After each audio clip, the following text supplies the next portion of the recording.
Hi, welcome to Fiberchats. My name is Irina. I'm the host here, and my guest today is from Brazil, Lisi Margaux. Hi, Lisi. Hi, Irina. Nice. Thanks for inviting me. It's nice to be here. Thank you for being my guest today. Well, I've met you through Luis Fernanda, and he was telling me a lot about you and all the wonderful stuff that you do and how much you affect the community in Brazil with your fiber arts. But before we talk about like all that, tell me about your family. Tell me about how you grew up and how you learn knitting. Me too. I grew up in a family full of handwork. I used to see my mom and grandma and aunts and cousins. Everybody always has a handwork, always having something in their hands. They could have embroidery or crocheting or knitting. We never sit to talk without something in our hands. This is why I grew up. This is why I saw how important it is in our lives. I was very young and about 6, and grandma taught us to make Icord. And at that time, it was known in Brazil as Rabo de Rato, like mouse's tail. Right. It's a very funny thing for a girl. And we do long pieces of Icord that grandma sew in round parts, and she could make purses or rugs for dollhouses and things like that. That was very funny. We were 9 cousins, and that was very good introducing at the fiber world. Right. I mean, do you still like making icords like now? Is that something like going back to childhood sort of memory? Not so much. I like Icord for complement the knitting pieces. I prefer making sweaters and coats and cardies and things like that. And I always use Icord Right. in garments and finishing, but just for that.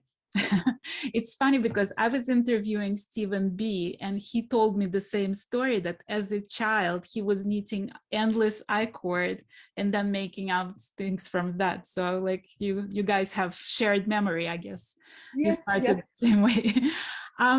So like there is this like common way of thought about Brazil that it's a hot tropical country and like why would you even wear something knitted, but you live in a different part of the Brazil where it's not that hot, right?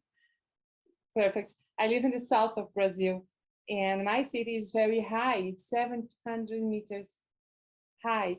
So we do not have that hot and tropical weather here. Majority of the time we can wear a shawl or cardi or something like that in most part of the year. Right. It's the coldest city, one of the coldest cities in Brazil. Well, you mentioned to me also that like a lot of people come from different parts of the world. Like historically, there were immigrants from like Portugal and Spain and Germany, and I know there's like huge Japanese congregation there. How did that affect your knitting? Like, is there a history of knitting because of the history of immigration to Brazil? I think so. I think that's a very important heritage. My family is German, from Germany, and I think it's a way of life. Cold countries, cold places, you stay a lot at home, so it's more easy you do that.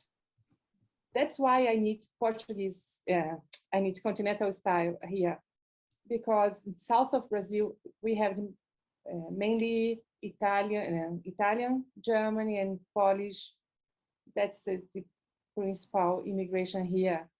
And for São Paulo and Rio, you can find easily who needs Portuguese style, much more common than here. Right. Well, when you knit, what's your favorite thing to knit? What do you prefer to knit? Sweaters, always coats, cardigans, and sweaters, because we are all very tall and very big. So when I was younger, I was a teenager, when I really started knitting sweaters, I could not find in Brazil one pattern that fits me perfectly. So I had never make a pattern, a written pattern. There was nothing for my size.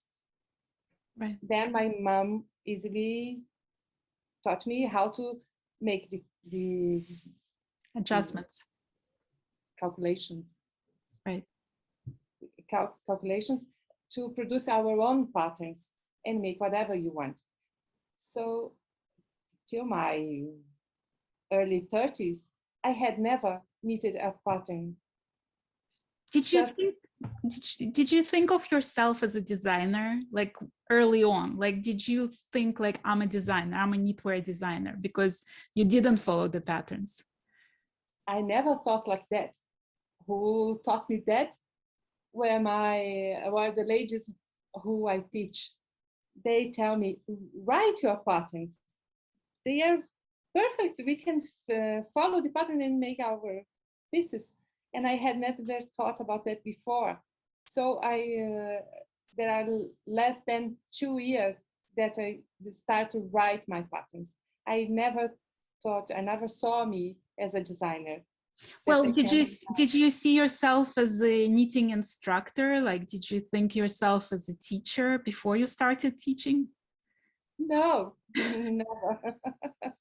Well, Never. tell me how you got into teaching knitting, because now it's a big part of your life, right? Yes, I was a housewife, just raising my kids, and then I started working in fast food.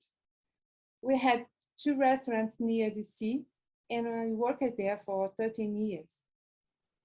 Then our sons were grown up and started to work, and they couldn't help us anymore. So we sold the restaurants, and I definitely came back to Curitiba and have time enough. I was a bit lonely, and I decided to make a change. Manual arts are very constant in my life, so it was naturally for me to do something like that to fill the time. Right. Then I met some friends that had an embroidery group, and I joined this group. And for a while, I made embroidery, but for a short time. I decided to knit, and we had the knitting. They could do the embroidery, and I was knitting. And less than 1 year, I was a knitting teacher. Do you remember that first class, that first knitting teaching experience? Do you remember that? Yes, it was a nice store. I started there. Very few ladies wanting to knit, and I stayed there for 6 months. I mainly teach baby knittings, people who are having grandchildren, and wanted to produce something for them. That's why I started not my own designers, but teaching how to fill the instructions, how to produce baby knitting. Right. Were you a confident teacher at that point? Because I mean, on one hand, you've been knitting all your life, right? On the other hand, you've never taught anybody. I was a confident knitter, but not a confident teacher, not at that point. That came later. Was it difficult for you to come up with the plan for the class and how you're going to teach? Because it's one thing to know how to do something. It's completely different to know how to teach another person to do that. I have a different style of teaching. I can teach for big classes like the Brazilian Knitting Congress or in meetings in the country. But what I like is hosting people. So I invite people I receive the people in my house. The classes are on my house.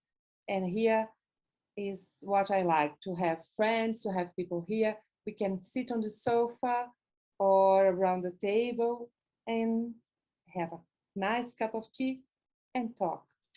Talk about yarns, talk about stitches and family, love and life. That was a I really like. Right. This is the way I became a confident teacher. Each person has his own project. There's, and I can teach the techniques that they need to really knit and produce a good piece.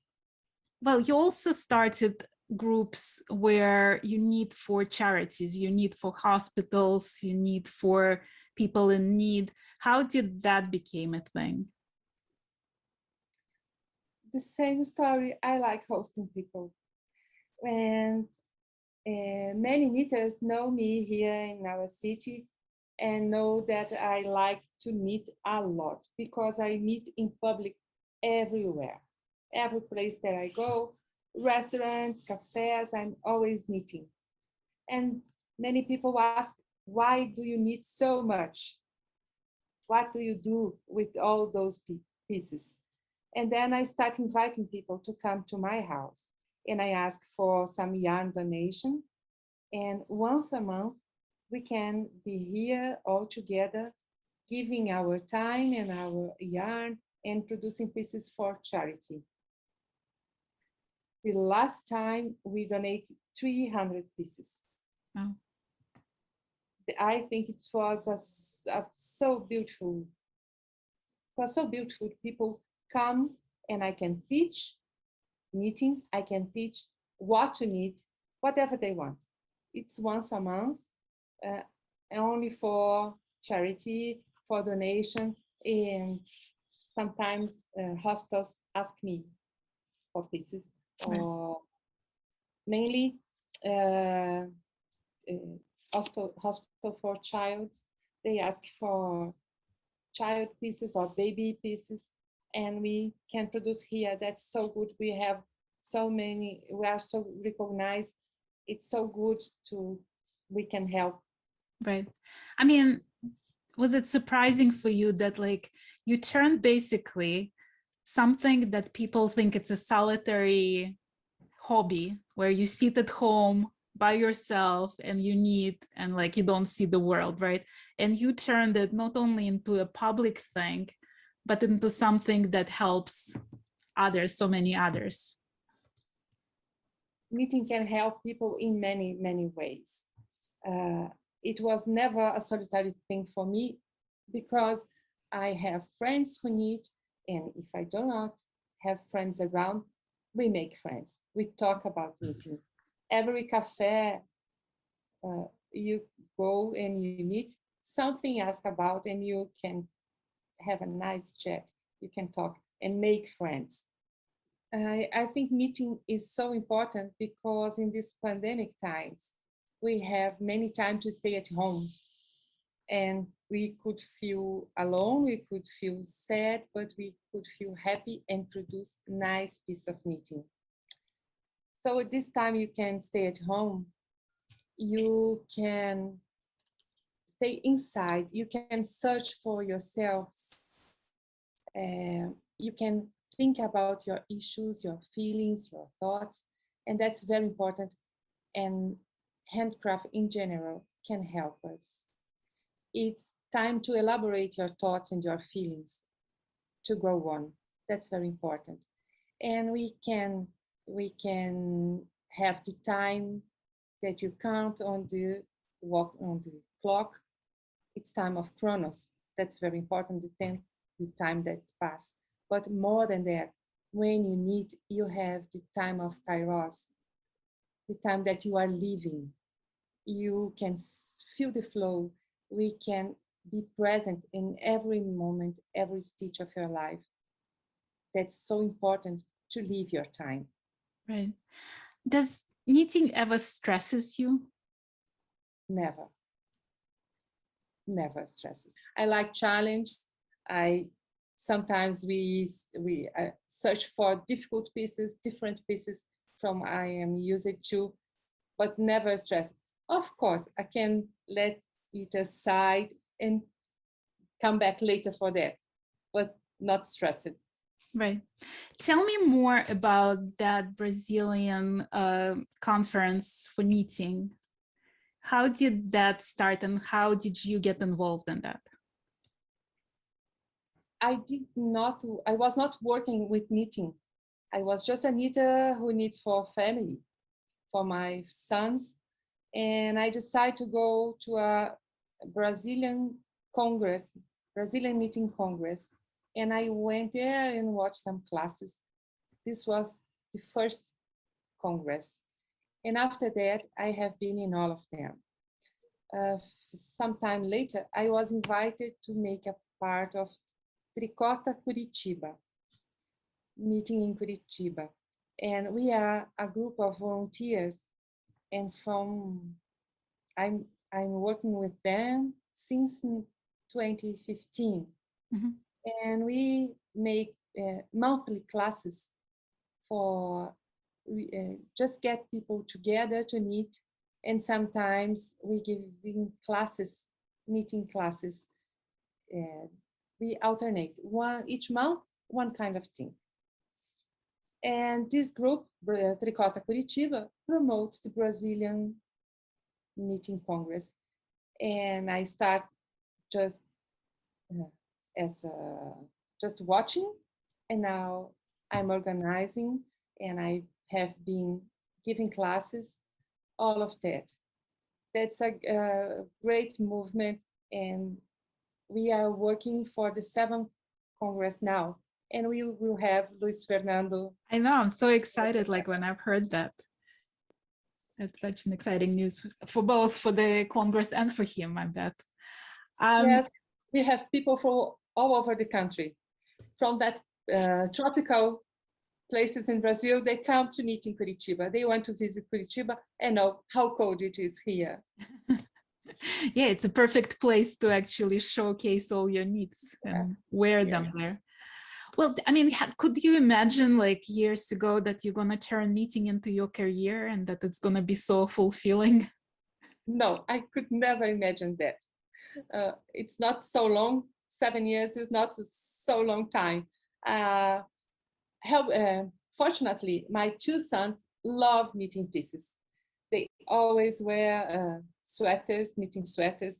One lives here in Brazil, in my city, and the other son lives in London. And every year they ask for new sweaters. And it's a big job because they are very tall. Right. A long time to knit them. Do you come up with your own patterns for them, or do you use other designers' patterns when you knit sweaters for them? My own patterns, always, because they can change, they can choose something different, or they show me something. Mom, can you make something like this or like that? Yes, I can. How did it change as far as being able to buy supplies, to buy yarn, to buy good needles, like back from your childhood to where Brazil is today?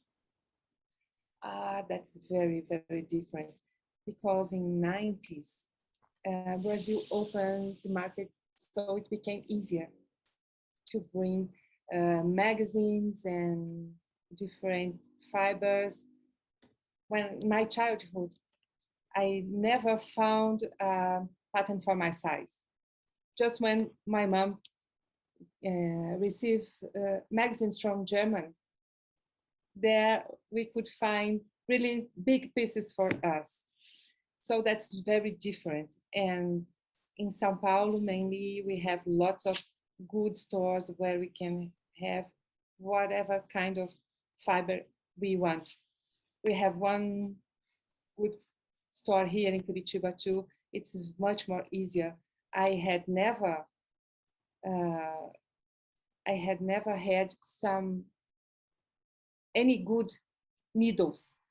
It's less than 5 years that I have good needles to knit. It's much better now. It's very good. We can have many good products now. I mean, did the Congress help with that? Do you think like it brought more people into knitting world and like allowed more people to like collaborate with their businesses and stuff? Yes, that's very good because the stores from São Paulo come to make shows and offer things in Congress. So that's very good we have here. And the people come, as I said before, from all over the country, and everybody can see the different things and buy different things. That's very important. And in the last 2 years, we have a lot of new people knitting and crocheting. It's wonderful how people can learn from tutorials. Right. That's very good. In these 2 years, yeah, I think that the market's much bigger now. Well, what's your dream for your own career? Like, where do you see it's taking you? What would you like to concentrate on?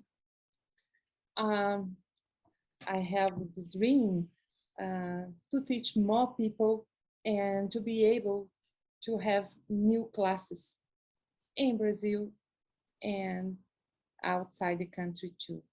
I want to make more classes and learn more things. I really love to be always learning something different. How about designing? Like you said, you started 2 years ago publishing your patterns. Like, do you see yourself publishing more and more? Yes, I can see. One of the ladies who knits with me, she promotes on her, she works for a great company, a big company, and she makes some work about resilience. And she decided to make a class for us. And that was very good. And she told me, I want to see you writing your patterns. I will help you. That was very good, was a good start. And 2 years ago, I started to write the first one. And last year, I promote some cows here. And sometimes I use my patterns, sometimes from other designers. And then my job is really to make the reunion of the people who want to knit that. And then I can teach techniques necessary for that. So I have been making calls, and this year we have a very good one. I designed a summer blouse, and I called it London Eye because, Right. because of the shape of the blouse. And it was a very big success for me. As you know, I told you before, I'm not a very great designer. So when I had almost 70% meeting my design, I was very happy. It was a very big beginning for my designer career. Right.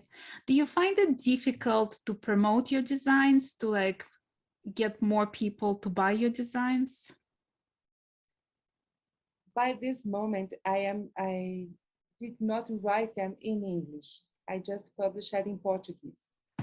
So I can only be seen here, but soon they will be in English on Ravelry too. Right. Well, I can't wait for that. Then I'm gonna need the London Eye. Yes, and now this year I am working in the launching of my new shawl. It's called Amabile, and we do not have many wool in Brazil, produced in Brazil, just small factories. But we have a nice, very, very nice one called Da Fazenda yarns, like fibers, like yarns from the farm. And they do artistic dyeing and manual dyeing. So we have beautiful yarns there.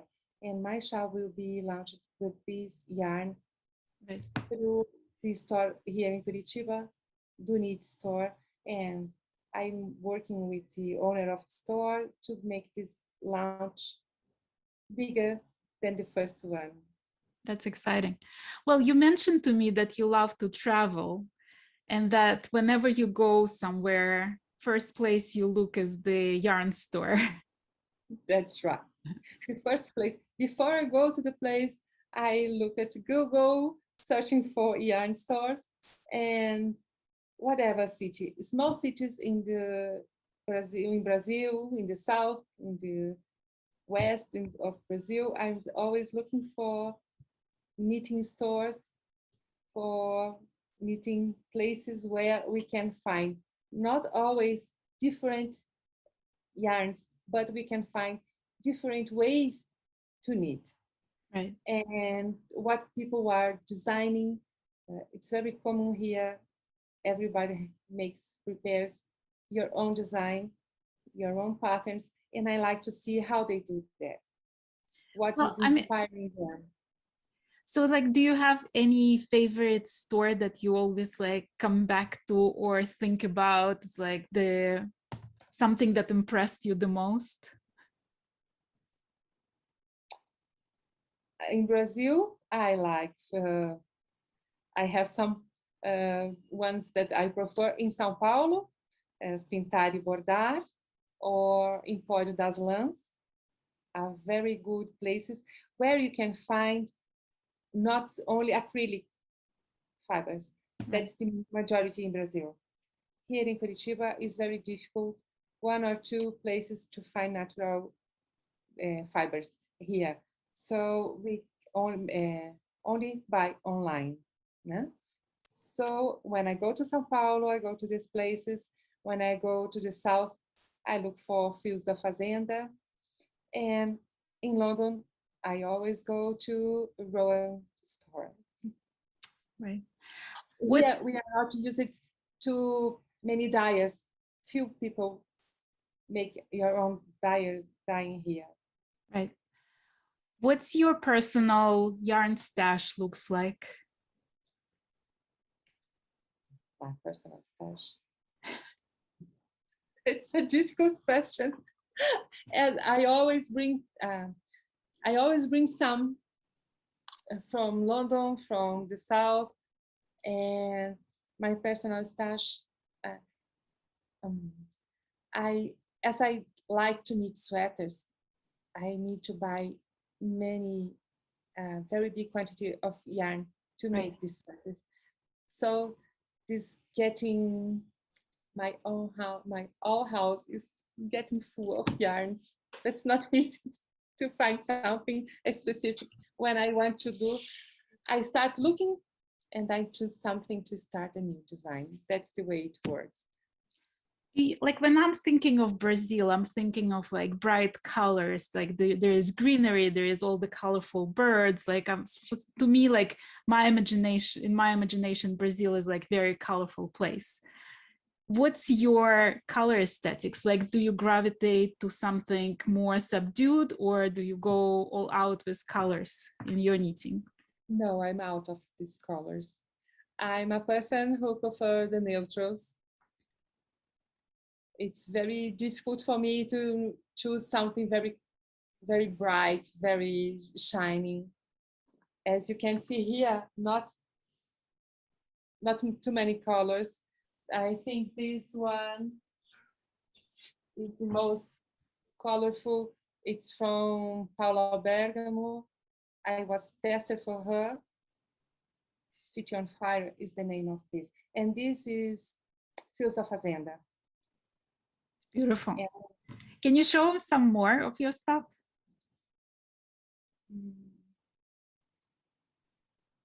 This from São Paulo to a bit of ferrule.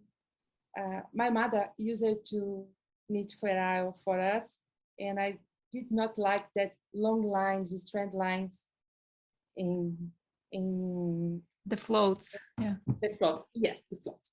So I hated to wear that kind of thing. When I was a young girl, I was about 14. We went to a cafe, my mother and I saw a lady knitting, and she had small balls, and she was crossing the floats. There was no floats, and I said to my mom, "This is the way I want to knit ferrule," and this is the way it came. Can you show it a little closer to the camera? This side. So you're basically catching it after every stitch. Two stitches, each 2 stitches. Yeah, this is. I'm knitting this, and this is always crossing because I do not like the floats. Right. Right. And these are my colors. These are. I'm working this year. I start work with embroidery or knitting. That's it. This is a good one. I love that. That's Gochi shawl. It's a very big. That's so beautiful. Yes, it's from Paulo Bergamo. We make a call in Brazil. I was invited after the second knitting congress. I met some people and they invited me to knit with them. We were 40. It was very difficult for me because I didn't know short rows. Right. It's full of short rows. And I tried, and I make it bigger because I want something that I could wear, not a short thing, but a big one. It's like, honestly, this is like absolutely stunning. I love that effect. And so last year, I went to São Paulo and met Paulo Bergamo in one of the knitters who were part of the group. And I discovered that only 2 finished the shawl. We were 40 person knitting the same in only 2. It was amazing. I was very proud of my work because I wasn't a professional. I was only a knitter, and that was very good for me. Right. Well, who are the people, like, how did the fact that you're going to all those congresses and meeting all these knitters in your house, how did that change your life? A lot. Changed a lot my life. I met people. Sometimes I go to yarn stores and I always talk to owners and tell them I'm a knitter. And sometimes I tell to the people who knit with me, go to that store and you have something good, something special for you. That's not a yarn crawl, but something like that. Right. We can do something like that. That's very, very nice. And 5 years ago, I decided to make the International Knitting Public Day. I saw that on a film once, and I decided to do that on my city. And I went to a mall, a new mall in city, and asked them if we could do it there. And I do not have more than 30 people knitting with me. So they asked me, how much people are you waiting for this meeting? And I said, about 30 or 40. And then we had more than 130 persons meeting on that day. That's amazing. That was the really beginning of my career as a knitter. And we have interviews and talks about slow fashion, about wellness, about all the things related to knitting. Right. How is Instagram influencing your life and your ideas? Like, does it give you ideas of what to do with the groups that you're already doing, like how to change it, how to improve it? Yes, Instagram is very important because we can see different things for all over the world. And I am always thinking, I could do this, I could do that, I could use this yarn that we have here in Brazil, some more common, but we can do a beautiful piece.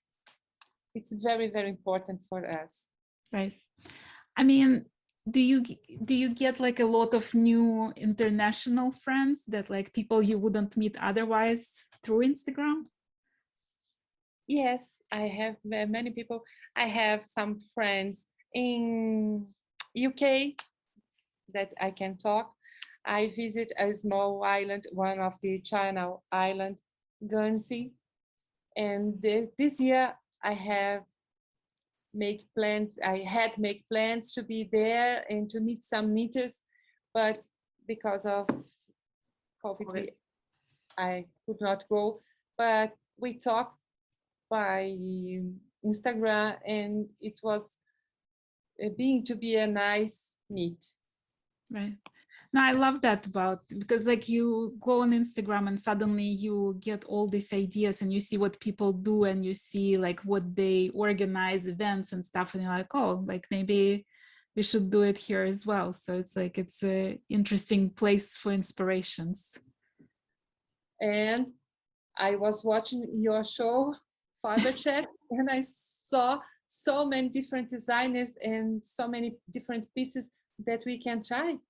We can know new techniques, new designers. That's very interesting.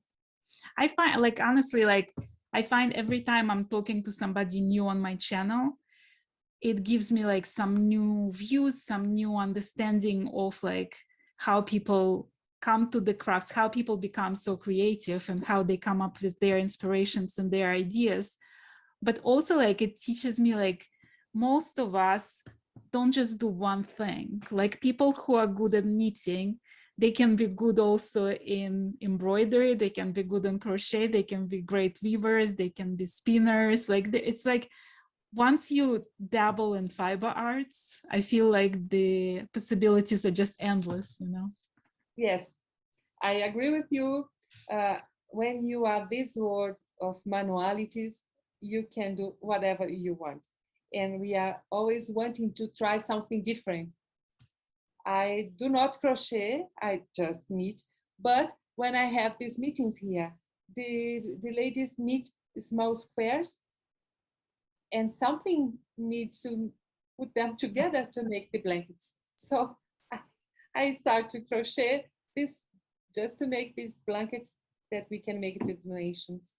Right. No, I mean, it's interesting because like once you do that in crochet, suddenly you realize all the possibilities of mixing different fiber arts. You know, it's like you don't necessarily have, you can do Icord with crochet. Like there is like a lot of things that suddenly you can mix and match, you know? Yes, we are always exploring new things and new techniques and try different things that can bring us a lot of joy. I will show something different for you. This is a icord that I make with a bit more stitches, and this is a pet toy. It's made of cotton. Right. And you mentioned to me that you sell it also for charity, right? To raise money to help people in need. Yes, I started to work to an NGO, and we work with women in vulnerable situation, victims of violence, and from shelters, and this kind of sadness that we need to make make their lives a bit better. So we make classes, not exactly classes, but we call classes to teach how to knit. But that was a way to make them to talk, to make their lives go on. And we used knitting as a part of welcoming and comforting and things like that, showing affection to them. And I taught how to knit. And this is way they could make a way of living. Right. That was very interesting for them. We worked a lot. We have some partners with pet stores that could sell these things and they could earn some money and make a new life, to have a new path. Do you feel like knitting is like another therapy, sort of like it helps people to forget their trouble. It helps people to open up, to like share their stories, to find something in common. Totally. Knitting can make a very big difference in people's life. When you start knitting, if you really want to knit, if you really want to be there, knitting is very important because you have time to think, you can feel the affection in the group, you can make circles of trust where you can be free to talk if you want. And if you want, if you try, it's a better way to go on, to move from the difficulties of life. Right. I mean, if you like, I'm talking to you and I realize that you're a super friendly person and you probably have a lot of friends and you probably met a ton of people over the years. If you look at like your friend group, are they mostly crafters?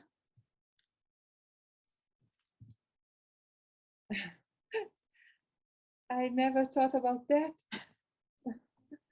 I don't think so. I don't think so. So I see a lot of people who you can still teach how to knit them. Yes. It's very common.